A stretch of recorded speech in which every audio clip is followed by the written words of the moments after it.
નમસ્કાર મિત્રો, આપણે અત્યારે જોઈએ કે દરેક મતદારે ગણતરી ફોર્મ, ઇન્યુમરેશન ફોર્મ, જે સ્પેશિયલ ઇન્ટેન્સિવ રિવિઝન અત્યારે ચાલે છે તે આપણે દરેકને મતદારે ભરવાના થતા હોય છે. તો ખાસ આપણે આ ફોર્મ કઈ ઉંમરથી કઈ ઉંમર સુધી કઈ રીતે ભરવા તેની સંપૂર્ણ માહિતી દર્શાવતા વિડીયો છે. આપણે અહીં જોઈએ, જો મતદારનો જન્મ 1/7/1987 પહેલાં થયો હોય તો મતદારે શું કરવાનું? તો મતદારે પહેલાં એની જન્મ તારીખ, આધાર કાર્ડ નંબર, મોબાઈલ નંબર, પિતાવાલીનું નામ, પછી પિતાવાલીનો મતદારનો ઓળખપત્ર નંબર જો ઉપલબ્ધ હોય તો આપણે લખવાનું, ના હોય તો નથી લખવાનું. માતાનું નામ લખવાનું છે, માતાનો મતદાર ઓળખપત્ર નંબર લખવાનો છે. અને જો તે પરણીને આવેલી સ્ત્રી હશે તો જીવનસાથીનું નામ લખશે.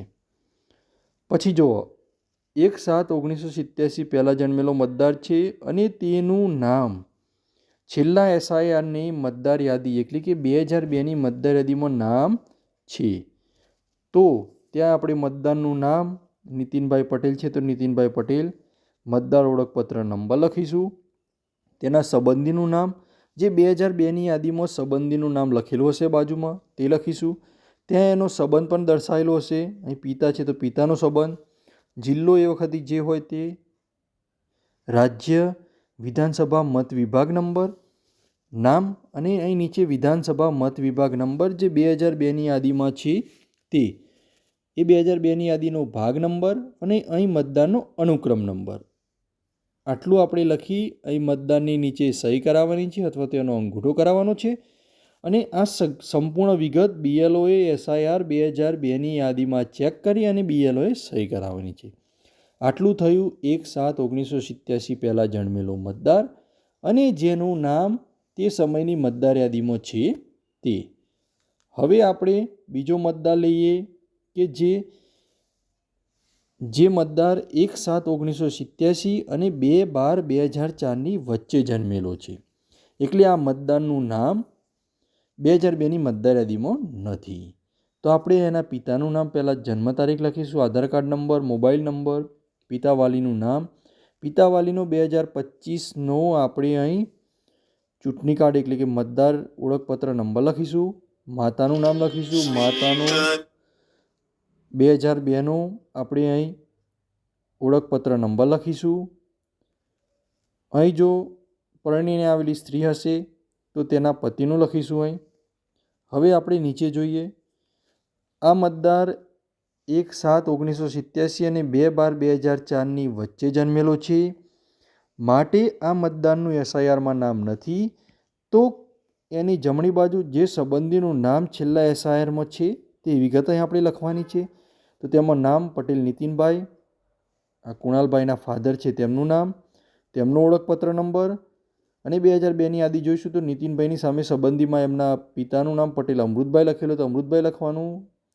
એમનો રિલેશન તો પિતા, જિલ્લો સાબરકાંઠા, રાજ્ય ગુજરાત, વિધાનસભા બાયડ, વિધાનસભા મત વિભાગ નંબર 109, ભાગ નંબર તે યાદીનો અને અનુક્રમ નંબર કોનો? નીતિનભાઈનો લખીશું આપણે.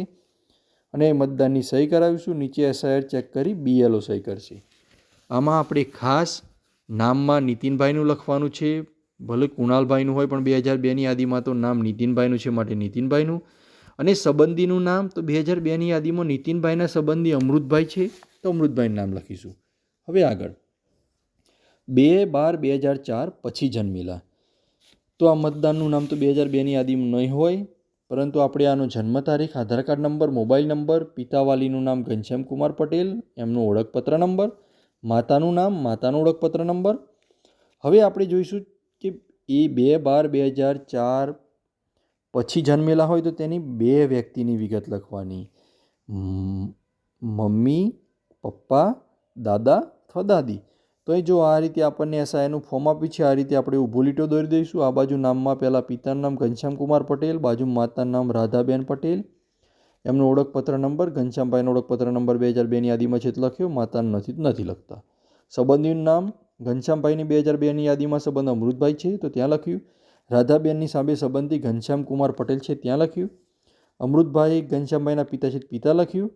ત્યાં રાધાબેનની સામે સંબંધમાં પતિ લખેલું છે તો પતિ લખીશું. જિલ્લો, રાજ્ય, વિધાનસભા મત વિભાગનું નામ અને નંબર 109/109. હવે ભાગ નંબર ઘનશ્યામભાઈનો આ બાજુ લખીશું તો 168 અને 403. અહીં રાધાબેનનો 2002ની યાદીમાં ભાગ નંબર 168 અને અનુક્રમ નંબર 406. નીચે મતદાનની સહી કરાવીશું અથવા તો પરિવારના કોઈ સભ્યની સહી કરાવવાની અને BLO નીચે આપણે 2002ની યાદીમાં ચેક કરી અને સહી કરશે. આટલું થયું આ મતદાર. હવે કોઈ મતદાર એવો છે સ્ત્રી પરણીને આવી છે અને તેના પતિનું નામ 2002ની મતદાર યાદીમાં પતિનું નામ છે તો તેના માટે જો જન્મ તારીખ લખીશું, આધાર કાર્ડ નંબર, મોબાઈલ નંબર, પિતા અથવા વાલીનું નામ, પિતા અથવા વાલીનો મતદાર ઓળખપત્ર, માતાનું નામ, માતાનો ઓળખપત્ર નંબર, જીવનસાથીનું નામ અને જીવનસાથીનો ઓળખપત્ર નંબર. હવે આ જીવનસાથી પામીનભાઈ પટેલનું નામ 2002ની યાદીમાં છે તો અહીં લખીશું નામમાં પામીનભાઈ પટેલ. 2002ની યાદી આપણે ચેક કરીશું, ત્યાં એમનો ઓળખપત્ર નંબર નથી તો ડેશ મારીશું, ઓળખપત્ર નંબર હોય તો લખીશું. પામીનભાઈની સામે સંબંધી તરીકે લક્ષ્મણભાઈનું નામ લખેલું છે તો લક્ષ્મણભાઈ. લક્ષ્મણભાઈની સામે સંબંધ પિતાનો છે તો પિતા, સાબરકાંઠા, ગુજરાત, બાયડ. હવે વિધાનસભા મત વિભાગ નંબર 109, ભાગ નંબર 168 અને અનુક્રમ નંબર 390. આ આપણે લખ્યું છે 2002ની યાદી પ્રમાણે. હવે 2002ની યાદીમાં પતિનું નામ ન હોય તેવો મતદાર તો એના માટે આપણે જોઈશું જન્મ તારીખ, આધાર કાર્ડ નંબર, મોબાઈલ નંબર, પિતાનું નામ રીટાબેન પટેલના પિતા મહેન્દ્રભાઈ પટેલ, તેમનો ઓળખપત્ર નંબર ઉપલબ્ધ હોય તો 2025નો, માતાનું નામ, તેમનો ઓળખપત્ર નંબર, જીવનસાથીનું નામ, તેમનો ઓળખપત્ર નંબર. હવે અહીં આપણે જે સંબંધીનું નામ છેલ્લા SIRમાં આપેલું છે તેમાં નામમાં મહેન્દ્રભાઈ પટેલ, રીટાબેનના ફાધર, ઓળખપત્ર નંબર અહીં લખીશું. એમના 2002ની યાદીમાં એમના સામે સંબંધીમાં જયંતિભાઈ પટેલ તે લખીશું. સંબંધમાં પિતા, જિલ્લો તો કયો જિલ્લામાં મતદાર 2002ની યાદીમાં છે તો ખેડા જિલ્લામાં, રાજ્ય ગુજરાત, વિધાનસભા બાલાસિનોર, વિધાનસભા મત વિભાગ નંબર 124, ભાગ નંબર 14, અનુક્રમ નંબર 531. આ રીતે આપણે બીજી યાદીમાં પણ SIRનું મંગાવી અને આ રીતે આપણે લખવું પડશે. એ પરિવારના સભ્ય અથવા તો મતદારની સહી અને BLOની સહી. આ રીતે આપણે આટલું કરીશું. અને જો 2002ની યાદીમાં પતિનું નામ ન હોય તેવો મતદાર F વાળો મતદાર હોય જેની ઉંમર 2/12/2004 પછી જન્મેલો હોય તો તેમાં આપણે જે સંબંધીનું નામ છે છેલ્લા SIRમાં તેમાં અહીં પિતા એકલાનું લખ્યું છે પણ ત્યાં બે નામ લખવાના, પિતા, માતા અથવા દાદા, દાદી કોઈ પણ.